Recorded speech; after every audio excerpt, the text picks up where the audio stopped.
ভারতের উত্তরপ্রদেশের কানপুরে আমি মুহাম্মদকে ভালোবাসি লেখা সাইনবোর্ড নিয়ে উত্তেজনা বাড়ছে। কাতার ভিত্তিক সংবাদ মাধ্যম আল জাজিরার প্রতিবেদনে বলা হয়েছে, এ ঘটনার জেরে মুসলমানদের ওপর চলছে পুলিশের দমনপীড়ন। ঘটনার সূত্রপাত নবী মুহাম্মদের জন্মবার্ষিকীতে। প্রতিবেদনে বলা হয়, দিনটি উপলক্ষে কানপুরে মুসলিম অধ্যুষিত সাইয়েদ নগরে আমি মুহাম্মদকে ভালোবাসি লেখা একটি সাইনবোর্ড টাঙানো হয়। স্থানীয় হিন্দু গ্রুপের কিছু ব্যক্তি এর প্রতিবাদ জানায়। তাদের দাবি, যেখানে সাইনবোর্ডটি টাঙানো হয়েছে সেখানে রাম নবমী উৎসবের জন্য সাজানো হয়। তবে মুসলমানদের দাবি, সাইনবোর্ডটি জনপরিসরে লাগানো হয়েছে।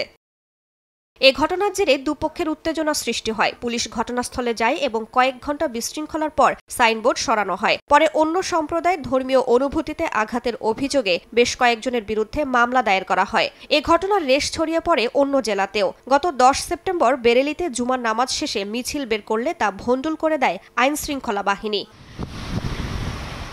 মানবাধিকার সংস্থা association for protection of civil rights জানিয়েছে, ভারতের বিভিন্ন রাজ্যে মুসলিমদের আই লাভ মুহাম্মদ প্রচারের সঙ্গে সম্পর্কিত কমপক্ষে 22টি মামলা দায়ের করা হয়েছে। 2500-র বেশি ব্যক্তিকে অভিযুক্ত করার পাশাপাশি এখন পর্যন্ত অন্তত 89 জনকে গ্রেফতার করা হয়েছে, যদিও তাদের অনেকেই মিছিলে অংশ নেননি। এমন দমন-পীড়নমূলক কর্মকাণ্ডের সমালোচনা করেছে বিরোধী দলগুলো। রাইসা জান্নাত, সময় সংবাদ।